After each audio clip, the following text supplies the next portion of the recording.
करीमपुर नाम के गांव में मेघना नाम की सुंदर लड़की रहती थी। मेघना के माता पिता नहीं थे, वह अपने भैया और भाभी के साथ रहती थी। मेघना के भाई की शादी 1 साल पहले ही हुई थी। 1 साल में ही भाभी और मेघना में माँ बेटी जैसा रिश्ता बन गया था। मेघना, कल तुम्हारी परीक्षाएं हैं ना, तो तुम आटा क्यों मान रही हो? मैं आटा मार दूंगी, तुम जाओ पढ़ाई करो। भाभी, मैंने पूरी तैयारी कर ली है, इसलिए मैं रोजाना की तरह आटा मार सकती हूँ। अगर तुमने पूरी तैयारी कर ली है तो थोड़ी देर आराम करो। परीक्षा के दौरान पर्याप्त मात्रा में आराम करना भी बहुत जरूरी है। जब तक तुम्हारी परीक्षाएं हैं तब तक मैं सारा काम कर लूंगी। रचना भाभी, आप बहुत अच्छी हैं। हाँ, बिल्कुल तुम्हारी तरह। जहाँ एक ओर मेघना अपनी भाभी से प्यार करती थी, वहीं दूसरी तरफ मेघना के भाई राघव अपनी पत्नी को बिल्कुल पसंद नहीं करते थे। राघव इस बात से नाराज रहता था कि उसकी शादी में उसे बहुत कम दहेज दिया गया। रचना कहाँ मर गई? मेरे जूते कहाँ हैं? यही कहीं रखे होंगे, मैं अभी ढूंढ देती हूँ। ढूंढ देती हूँ का क्या मतलब है? अपनी जूतियाँ तो तुमने बहुत संभाल कर रखी हैं, और मेरे जूते कहाँ फेंक दिए? अब आप सुबह सुबह लड़ाई मत शुरू करो। मैंने आपके जूते धो कर रखे थे, शायद छत पर सूख रहे होंगे, मैं अभी लेकर आती हूँ। जब तक रचना छत पर से जूते लेकर आई तब तक राघव जा चुका था। रचना ने देखा कि उसकी जूतियाँ गायब हैं। मेरी जूतियाँ कहाँ गईं? रचना पागलों की तरह पूरे घर में जूतियाँ ढूंढने लगती है। भाभी, मैंने गुस्से में भैया को आपकी जूतियाँ फेंकते देखा था। मेघना, जूतियाँ ढूंढने में मेरी मदद करो। वे साधारण जूतियाँ नहीं है, वे मेरे लिए बहुत खास हैं। रचना और मेघना शाम तक जूतियाँ ढूंढते रहे, लेकिन उन्हें नहीं मिल पाई। शाम को जब राघव घर लौटा तो उसके साथ एक औरत थी। ये मेरी नई पत्नी है, और मेघना तुम्हारी नई भाभी। रचना, मैं तुम्हें तलाक देता हूँ। ये लो तलाक के कागजात, इन पर साइन करो और निकल लो। रचना को राघव का घर छोड़ना पड़ा। मेघना की नई भाभी अपने साथ ढेर सारी दौलत लाई थी, लेकिन उसके पास प्यार की दौलत बिल्कुल भी नहीं थी। नई भाभी सारा खाना खुद खा लेती या अपने पति को खिला देती, और मेघना के लिए कुछ भी नहीं छोड़ती। मेघना पूरे दिन पढ़ाई करके थक चुकी होती थी। उससे खाना नहीं बनाया जाता था। वह या तो बचा खुचा खाकर सो जाती या फिर भूखे पेट ही सो जाती। एक दिन मेघना को उठने में जरा सी देर हो गई। उस दिन उसका एग्जाम था। मेघना जल्दी से तैयार हुई, लेकिन उसे अपनी जूतियाँ नहीं मिल रही थीं। अब ये जूतियाँ कहाँ चली गईं? भाभी, 1 मिनट दरवाजा खोलना, मेरी जूतियाँ शायद कमरे में ही रह गई हैं। मेघना चिल्लाती रही, लेकिन भाभी ने कमरे का दरवाजा नहीं खोला। हे भगवान, अब मैं क्या करूं? परीक्षा शुरू होने में सिर्फ 5 मिनट बचे हैं। मेघना नंगे पैर ही स्कूल की तरफ दौड़ पड़ी।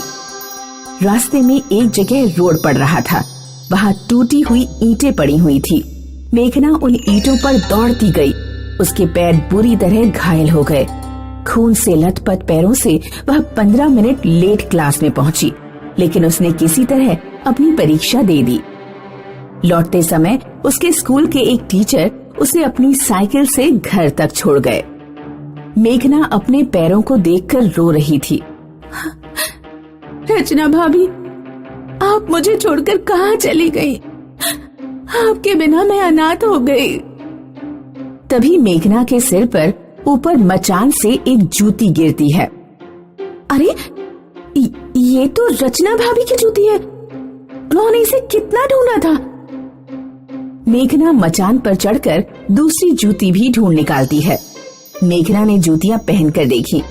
घायल होने की वजह से उसे दर्द हो रहा था, लेकिन किसी तरह उसने जूतियां अपने पैरों में डाली। जूतियां पहनते ही मेघना को महसूस हुआ जैसे उसके पैरों में घाव है ही नहीं। मेघना ने जूतियां उतार कर देखा। उसके पैर पूरी तरह से ठीक हो चुके थे। मेघना की नई भाभी ने ये सब देख लिया। अच्छा, तो इसे कहीं से जादुई जूतियां मिल गई हैं। कोई बात नहीं, इन्हें मैं तोड़ फोड़ कर फेंक दूंगी। मेघना जब नहाने चली गई तो उसकी भाभी उसके कमरे में पहुंची। है तो ये जूतियां बहुत सुंदर, तोड़ने से पहले एक बार जूतियां पहनकर देख लेती हूँ। भाभी ने जैसे ही जूतियां पहनी उसके पैर घाव से भर गए। हाँ, अरे ये क्या हो गया? मर गई रे, मर गई। अरे अरे कोई मदद करो। मेरे पैरों में इतने घाव कैसे हो गए? राघव अपनी पत्नी को अस्पताल ले जाता है। चिंता मत करना मेघना, जब वापस लौटूंगी तो तुझे खूब पीटूंगी। मेघना ने जादुई जूतियां पहनी और कहा, हे जादुई जूतियों, मुझे रचना भाभी के पास पहुंचा दो। पलक झपकते ही मेघना रचना के पास पहुंच गई। दोनों लोग एक दूसरे से मिलकर बहुत खुश हुए। मेघना रचना को घर की परिस्थिति और जादुई जूतियों के बारे में सारी बात बताती है। ये जादुई जूतियां मुझे एक सिद्धि प्राप्त ऋषि ने दी थी। अब तुम्हें अपनी नई भाभी से डरने की कोई जरूरत नहीं है। आज से तुम मेरे साथ यहीं रहोगी। मेघना अपनी पुरानी भाभी के साथ खुशी खुशी रहने लगी। नीना के बर्थडे की सुबह उसके माँ और बाबा मिलकर उसके लिए एक खूबसूरत ड्रेस लेकर आए। शाम को घर सजा था और बस अब केक आने की देरी थी। दोनों माता पिता नीना को उसके दोस्तों के साथ छोड़कर बाजार से केक और समोसा लाने गए। नीना इंतजार कर रही थी पर उसके माता पिता कभी वापस नहीं आए। उन दोनों की एक्सीडेंट से मौत हो गई थी। तुम्हारे भाई बहन तो मर गए और इस लड़की को हमारे पल्ले छोड़ गए। इतनी महंगाई है, इसका खर्चा कौन उठाएगा? नीना को मजबूरन अपनी चाची के घर में रहना पड़ा। उसकी चाची ने उसका कॉलेज बंद करवा दिया और उसे घर में काम करने बैठा दिया। देख नीना, तू मेरे घर का सारा काम करेगी, उसके बदले में खाना और सोने के लिए ये किचन मिल जाएगा तुझे। इससे ज्यादा मैं कुछ नहीं दे सकती। जी चाची, मैं काम कर लूंगी चाची। नीना की चाची और उसकी बेटी स्वाति मिलकर नीना का जीना हराम कर दिया था। ठीक 1 साल बाद नीना का बर्थडे फिर आता है और वो अपने बर्थडे की ड्रेस को पकड़कर रोते हुए सो जाती है। दूसरी सुबह उसकी आंख खुलती है तो वो ड्रेस उसके हाथों में चुभ रही थी। उसने अच्छे से देखा तो वो ड्रेस हीरे की बन चुकी थी। चाची, मुझे एक चीज सिखानी है आपको। नीना के चाचा उससे प्यार तो करते थे पर अपनी बीवी के डर की वजह से कुछ बोल नहीं पाते थे। नीना का उस घर में बस वही एक सहारा थे। बेटा, ये तो हीरा है, पूरा ड्रेस हीरे का है। हाँ, अब मैं क्या करूं इसका? इसको अपने चाची से छुपा के रखना। भैया और भाभी की एक ही निशानी है तुम्हारे पास। जी चाचू। नीना रात रात को चुपके से वो ड्रेस पहनकर अपने आप को देखती थी आईने में। एक रात उसने देखा उसकी रजाई में एक बड़ा सा छेद है। काश मुझे एक नई रजाई मिल जाती। इस छेद की वजह से रात भर ठंड लगती रहती है। जैसे ही नीना ने ऐसा कहा, वो रजाई धीरे से चमकती हुई एक नई रजाई में बदल गई। नीना खुश हो जाती है और अपनी ड्रेस को फिर से छुपाकर सो जाती है। दूसरी सुबह, ए लड़की, उठ उठ जल्दी। जी चाची, मैं उठ गई। सच सच बता, कहाँ से चोरी करके लाई ये रजाई? मैंने चोरी नहीं की चाची। बस यही दिन देखना बाकी रह गया था। एक चोर को पाल कर रखा है मैंने। गांव वालों को पता चलेगा तो क्या कहेंगे? पर चाची, मैंने चोरी नहीं की है। अच्छा, तो ये इतनी सुंदर और नई रजाई तुझे तेरे मरे हुए माँ बाप देकर गए हैं? चाची, माँ बाबा के बारे में कुछ मत कहिए। चुप, बिल्कुल चुप। जुबान लड़ाती है। वो जो धोने को कपड़े निकाले हैं वो खुद धुल जाएंगे। जा काम कर अपना। नीना को दिन भर काम करने के बाद चाची उसे रात को गेहूं पीसने दे देती है और खुद आराम से सो जाती है। दिन भर काम करके कितना थक जाती हूँ, ऊपर से रात को भी चाची काम दे देती हैं। नीना उदास होकर गेहूं पीस रही थी कि उसे हीरे के ड्रेस की खनखनाहट सुनाई दी और उसे याद आया कि उसके पास वो जादुई हीरे की ड्रेस है।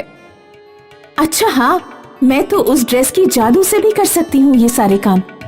नीना ड्रेस पहनती है और झट से सारा गेहूं खुद पिस जाता है। नीना उठ, तुझे बोला था ना सारा गेहूं पीस देना। यहाँ खर्राटे मारकर सो रही है कामचोर। पर चाची, गेहूं तो पीस लिया सारा। क्या? हाँ, वो देखिए। चाची सारे पिसे हुए गेहूं को देखकर चौंक जाती है। धीरे धीरे नीना की जिंदगी अब काफी आसान हो जाती है। जब भी चाची कुछ काम देती तो नीना चुपके से अपने हीरे का ड्रेस पहनती और झट से काम कर लेती। एक दिन चाची और उसकी बेटी मिलकर बातें कर रहे थे। माँ, कुछ तो गड़बड़ है। वो लड़की सारा का सारा काम टाइम पर कैसे खत्म कर लेती है? हाँ, मैं भी देख रही हूँ कि कुछ दिनों से बड़ी खुश रहती है। चाहे जितना भी काम दे दो उसे, मुस्कुराते हुए मान जाती है। जितना काम हम उसको देते हैं उतना तो कोई रोबोट भी ना कर पाए आसानी से। ये कैसे कर लेती है? इस पर नजर रखनी पड़ेगी बेटी। माँ बेटी मिलकर नीना पर नजर रखने का प्लान बनाते हैं। चाची नीना को बहुत सारा काम देकर आधी रात तक उसके बगल में बैठी रहती है। जैसे ही चाची की आंख लगती है, नीना अपने हीरे का ड्रेस निकालकर सारा काम खत्म कर लेती है। पर अचानक वहाँ स्वाति आ जाती है।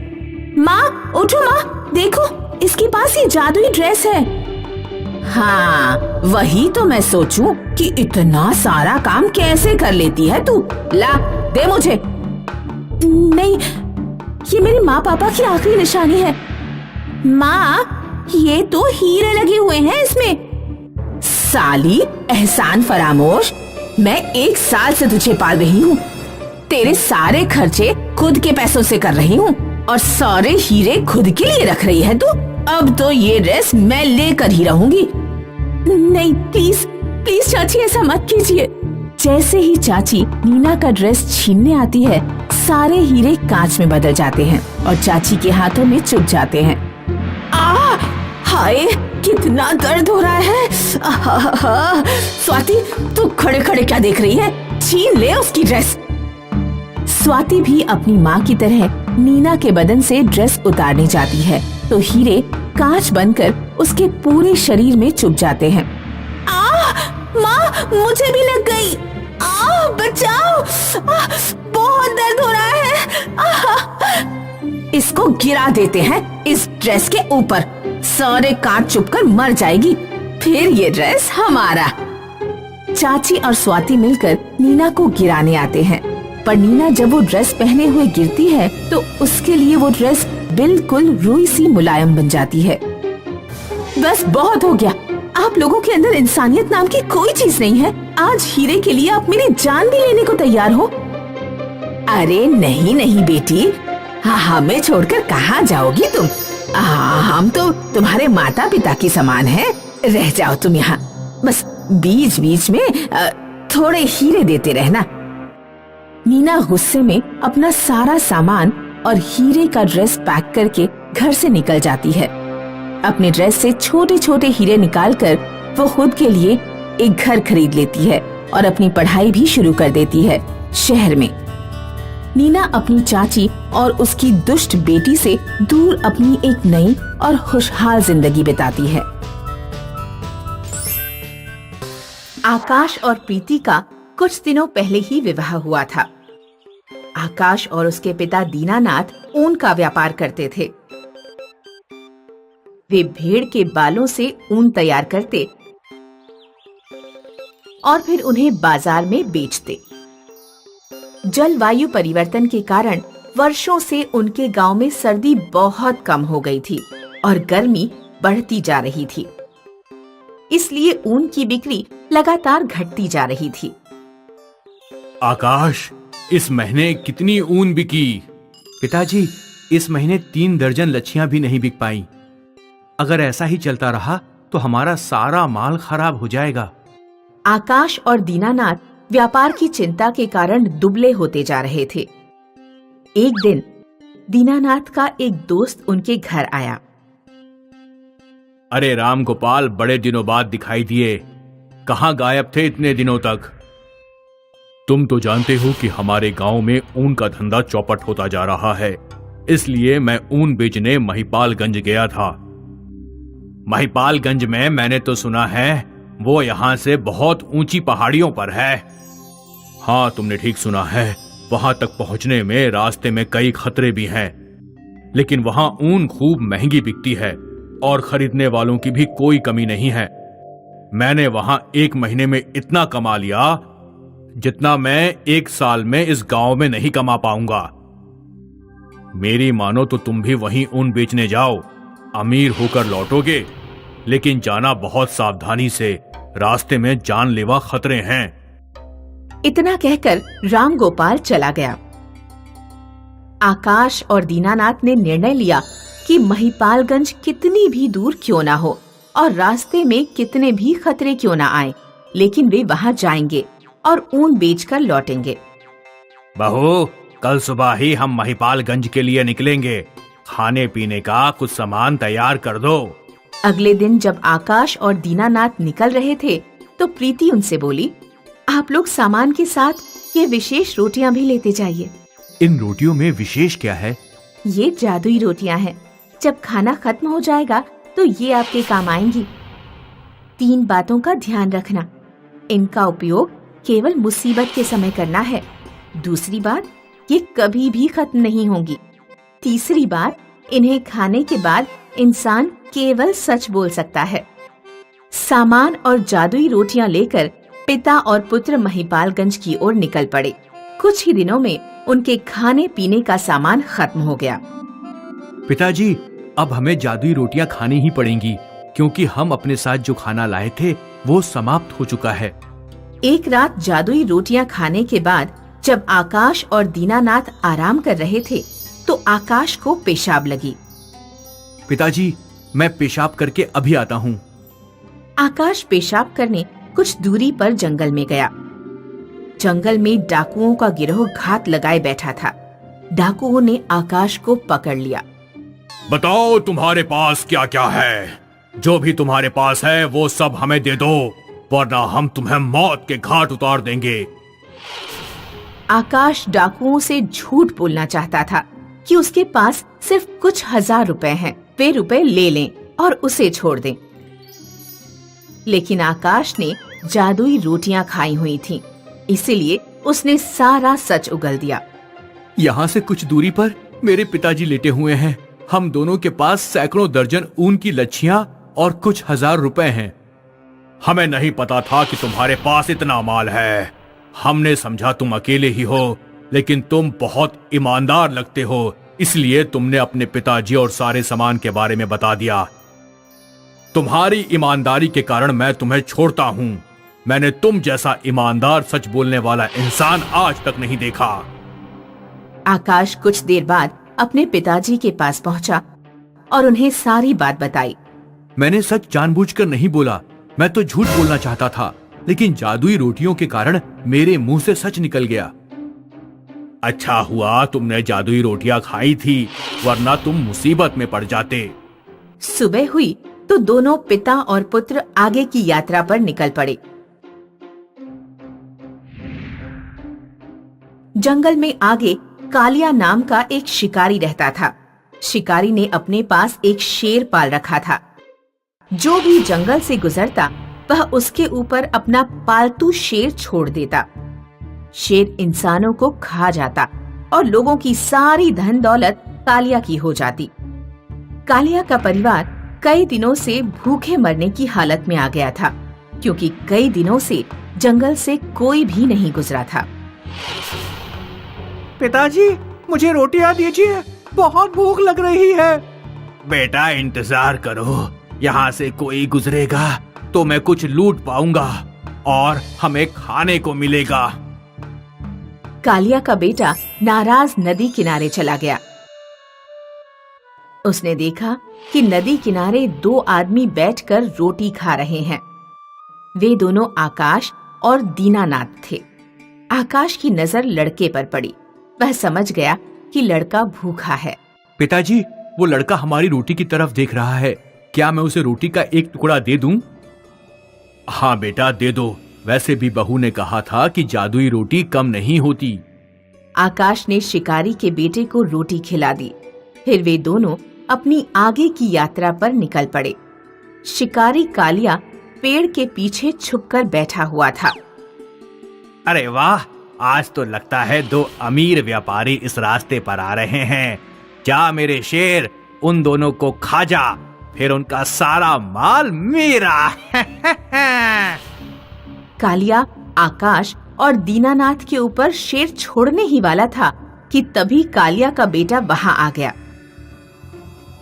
पिताजी, वो दोनों भले आदमी हैं, उन्होंने मुझे रोटी खिलाई, आप उन दोनों का शिकार नहीं कर सकते। इस तरह आकाश और दीनानाथ शिकारी से बचकर वहां से निकल जाते हैं। कुछ और दिन चलने के बाद आखिरकार वे महिपालगंज पहुंच गए और उन्होंने अपनी ऊन खूब अच्छे दामों में बेच दी। पिताजी, लौटने से पहले एक बार ये गांव घूम लेते हैं। ऐसा सुंदर गांव मैंने पहले कभी नहीं देखा। दोनों पिता पुत्र गांव घूमने लगे। उधर गांव में गांव के सबसे अमीर व्यापारी की पत्नी का बेशकीमती हीरों का हार खो गया था। व्यापारी जानता था कि उसके 2 दर्जन नौकर में से ही किसी ने हार चुराया है, लेकिन कोई भी नौकर चोरी कबूलने को तैयार नहीं था। व्यापारी को पता लगा कि गांव में बहुत दूर से पिता और पुत्र आए हुए हैं, जिनके पास जादुई रोटियां हैं, जिन्हें खाकर इंसान सिर्फ सच ही बोलता है।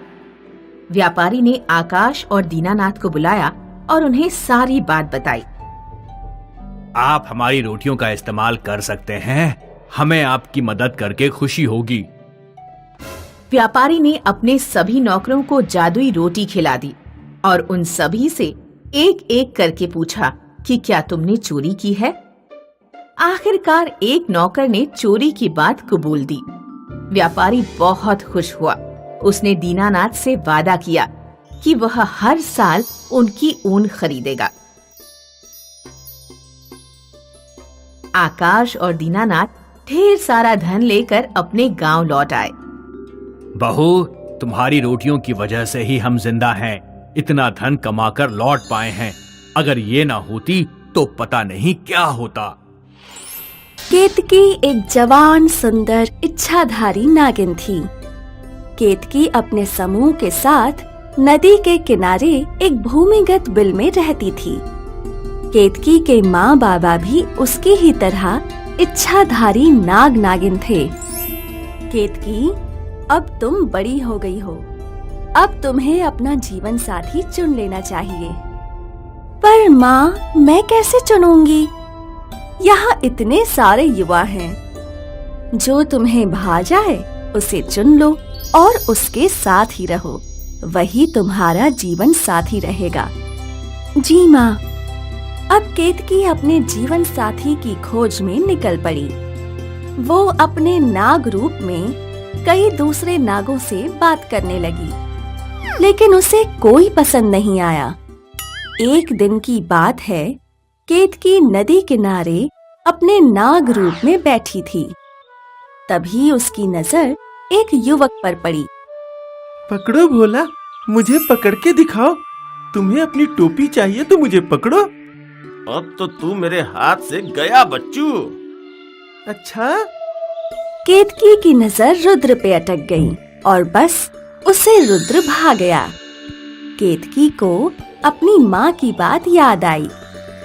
जो तुम्हें भा जाए उसे चुन लो और उसके साथ ही रहो, वही तुम्हारा जीवन साथी रहेगा।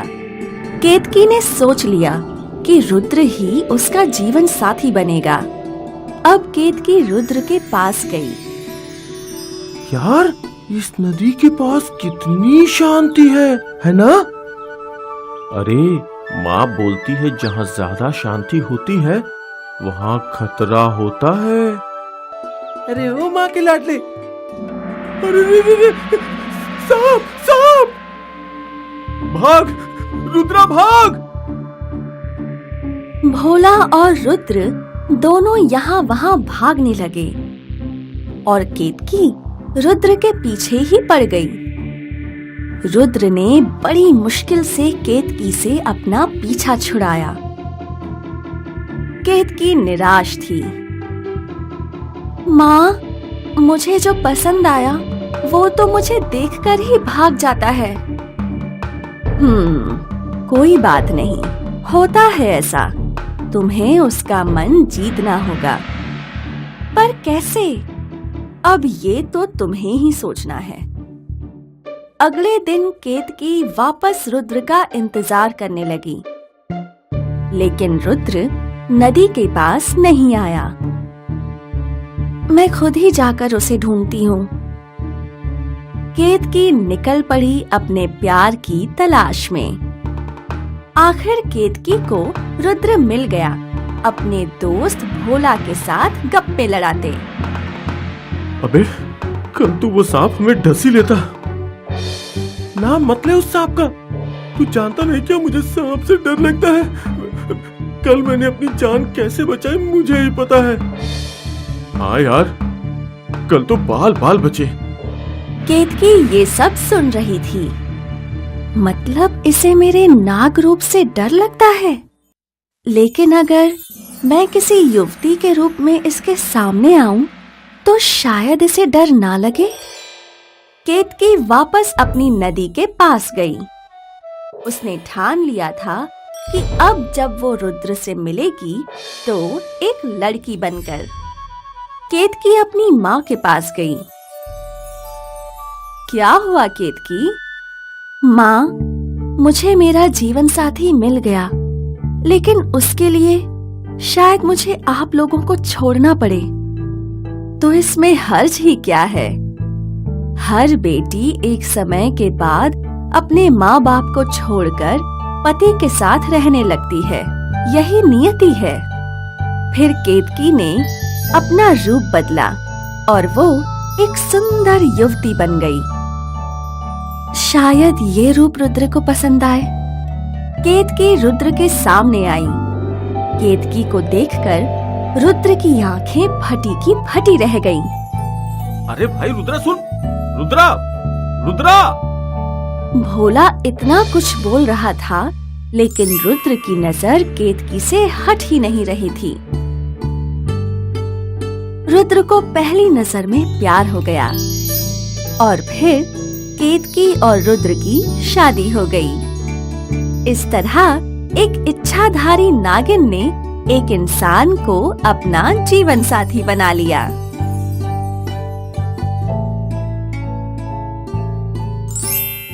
रामगढ़ के गरीब किसान मिथुन की शादी को कई वर्ष बीत चुके थे। मिथुन की पत्नी रानी हमेशा दुखी रहती थी कि उनकी कोई संतान नहीं है। फिर एक दिन मिथुन और रानी ने उनके गांव के नाग देवता से प्रार्थना की। हे नाग देवता, मेरी सूनी कोख भर दीजिए। दोनों ने नाग देवता से प्रार्थना की और फिर नाग देवता को दूध भी चढ़ाया और फिर नाग देवता की कृपा हुई। शादी के इतने वर्षों बाद रानी गर्भवती हुई, लेकिन जब उनका पुत्र हुआ तो पूरा गांव चौंक गया, क्योंकि वो एक सांप का बच्चा था। गांव वालों ने मिथुन को बहुत समझाने की कोशिश की कि वो उस सांप से छुटकारा पाले, लेकिन मिथुन और रानी अपने बच्चे को नाग देवता का आशीर्वाद मानकर पालने लगे। देखते ही देखते 20 वर्ष पूरे हुए और अब रानी को एक चिंता सताने लगी। अब क्या हुआ तुम्हें? अब तो सब कुछ ठीक है। हाँ, सब ठीक ही है। हमारा बेटा बड़ा हो चुका है, उसका क्या? अब उसका क्या कर सकते हैं? मैं उसकी शादी की बात कर रही हूँ। लेकिन हमारे बेटे से शादी करेगा कौन? कोई ना कोई तो जरूर होगी। और अब मिथुन अपने बेटे के लिए दुल्हन की खोज में निकल पड़ा। महाराज, मेरा बेटा एक नाग है जो नाग देवता के आशीर्वाद से पैदा हुआ है। क्या आप मुझे उसके लिए उचित दुल्हन ढूंढने में मदद कर सकते हैं? एक नाग से विवाह सिर्फ नाग जाति के कबीले वाले ही कर सकते हैं। वो कबीला उत्तरी दिशा के जंगल में रहता है। मिथुन कबीले की खोज में चल पड़ा। उत्तरी जंगल में उसे वो कबीला दिखा और कबीले के सरदार से मिथुन ने बात की। तो ये बात है, मैं अपनी बेटी का विवाह तुम्हारे बेटे के साथ करने के लिए तैयार हूँ। और फिर उसी कबीले में मिथुन और रानी के सामने उनके बेटे नागेश और नीलिमा की शादी हो गई।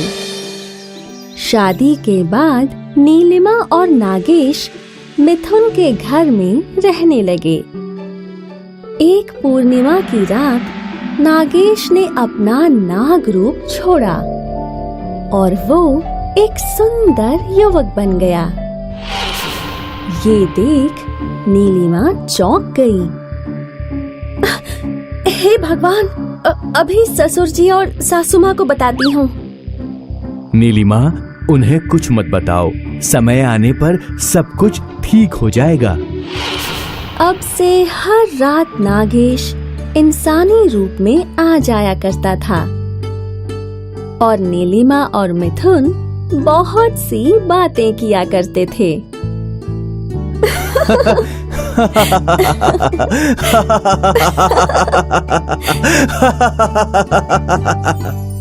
एक रात मिथुन को कुछ आवाजें सुनाई दी। उसने खिड़की से देखा तो नागेश नाग से एक इंसान बन गया था। वो चौंक गया। उसे समझ नहीं आ रहा था कि वो क्या करे। वो अपनी पत्नी के पास गया। रानी उठो, जल्दी उठो। मिथुन ने रानी को अपना बेटा दिखाया। हाँ, ये तो एक युवक है। हाँ, अब तुम यहीं रुको। मिथुन चुपचाप कमरे में गया और उसने वो सांप की खाल उठाई और उसे आग लगा दी। पिताजी धन्यवाद, आपने मुझे आजाद कर दिया। अब मैं कभी भी सांप के रूप में नहीं लौटूंगा। मेरा श्राप टूट गया। रानी ने अपने बेटे को गले लगाया और इस दिन के बाद उनका परिवार हमेशा खुश रहा।